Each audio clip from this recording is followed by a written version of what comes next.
게임하든 아니든 한 번쯤은 들어본 게임 중독. 하지만 현재 알고 있는 이 게임 중독 얼마나 정확한지 알아보도록 합시다. 2018년 6월 세계보건기구 WHO에서 국제질병분류에 게임 장애를 포함한다는 발표를 했습니다. 국제질병분류로 확정될 경우 게임 장애가 하나의 질병으로서 공식화되는 건데요.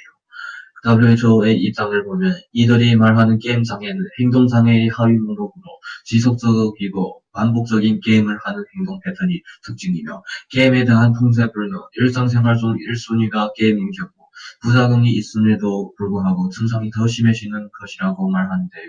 세계보건기구 공식 유튜브 채널에서는 게임 장애가 일상생활에 심각한 문제가 생긴다고 하며 매우 적은 수의 게이머가 이 증상을 겪고 있다고 말한다고 합니다. 그리고 장기적으로 게임을 즐기는 사람 중 일부는 게임 장애로 이어질 수 있으며 수면 부족, 생활 패턴의 변화로 인한 몸이 망가진다고 합니다. 이 또한 게임 장애가 진단되기 위해서는 일반적으로 12개월 동안 명확한 증상이 있어야 한다고 합니다. 이것에 대한 반박을 해봅시다. WHO에서 근거로 제시한 자료들 중 핵심은 한국의 게임 중독에 관한 연구들입니다.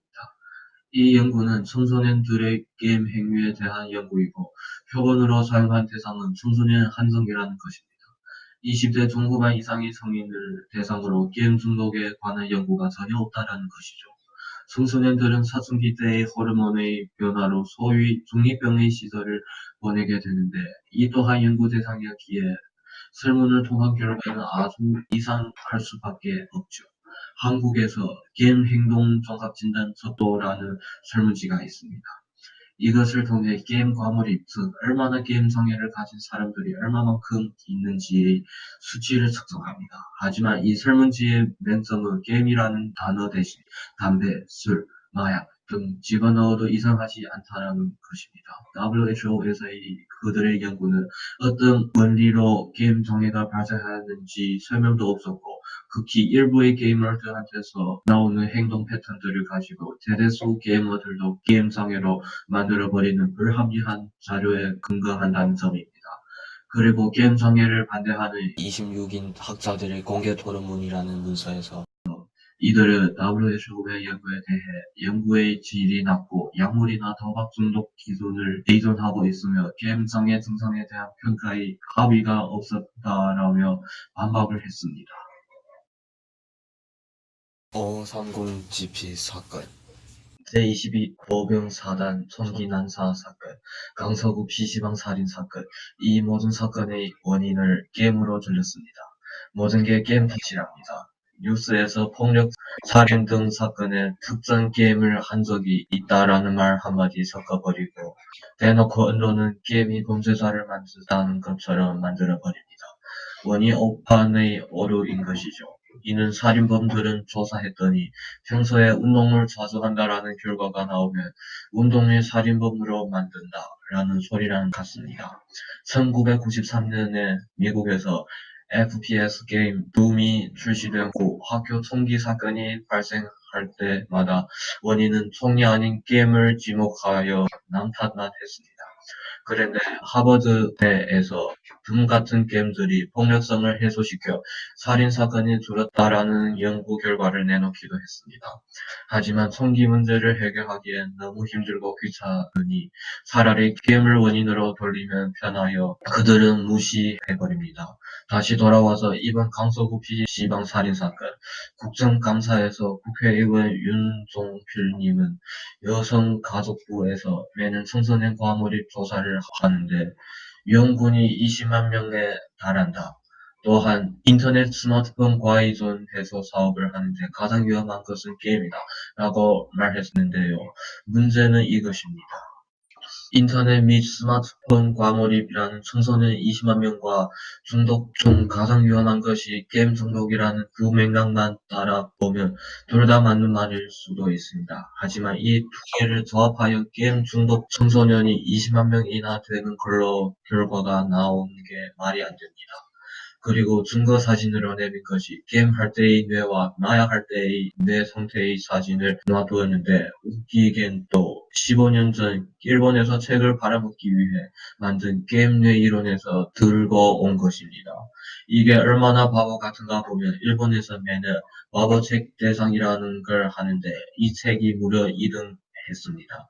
실제 게임할 때의 내 사진은 책 읽을 때, 집중할 때 다 비슷하게 나온다는데 심지어 게임을 할 때 바둑두는 사람들과 다를 바가 없다는 것입니다. 애시당초 10대, 20대, 더 나아가 30대, 40대 남녀가 게임하는 비율이 어마어마한데 살인자가 게임을 했다고 그걸 콕 집어서 원인으로 잡느냐 말입니다. 아마 게임 중독자라면 다른 걸 할 시간에 게임에 더 집중을 하겠죠. 게임의 폭력성을 알아보는 뉴스 장면은 정말 대단한 장면 중 한 장면이죠. PC방 컴퓨터 전원을 내려 이용자들의 욕하는 장면을 통해 게임이 폭력성을 만든다라는 결론을 만들어버렸기 때문입니다. 만약 이 장면이 PC방처럼 항상 컴퓨터를 사용해야 하는 회사, 은행, 학교 등에서의 업무 중에 이러한 상황이 벌어지면 과연 누가 화를 안 낼 사람이 있겠는지 궁금하네요. 김성회 개발자님은 유튜브에서 게임 중독에 관한 주제로 강연 다니시면서 이런 질문을 받아보셨다고 합니다. 본인은 게임으로 먹고 사니까 옹호하는 건지 반대하는 사람들을 이익이 없잖아요. 이분은 이렇게 말씀하셨습니다. 앞서 말한 게임 등 사례를 보았으니 한국 정치계를 봅시다. 게임 좋아하는 나이대가 투표권이 없거나 있다 하더라도 투표율이 낮지만 게임만 막으면 서울대 갈 거라는 착각하는 학부모들은 투표권이 높습니다. 2014년 손인준 의원님께서 게임사의 매출 1%를 징수하겠다라고 신에이진 의원님은 경력기 정신과 의사입니다. 게임 중독은 누가 치료합니까? 이러한데 반대하는 사람은 이득이 없다고 말할 수 있습니까? 어른들이 이런 말을 하죠. 젊은이들은 게임 및 컴퓨터에 빠져 가상과 현실을 구분하지 못해서 문제다. 최근의 일일까요? 놀랍게도 고대 그리스 철학자들도 똑같은 말을 했습니다. 그 당시 젊은이들이 광장에 모여 토론을 하지 않고 글이나 읽으며 상상의 나라를 펼치는 게 행동들이 지금과 다르지 않다고 봅니다.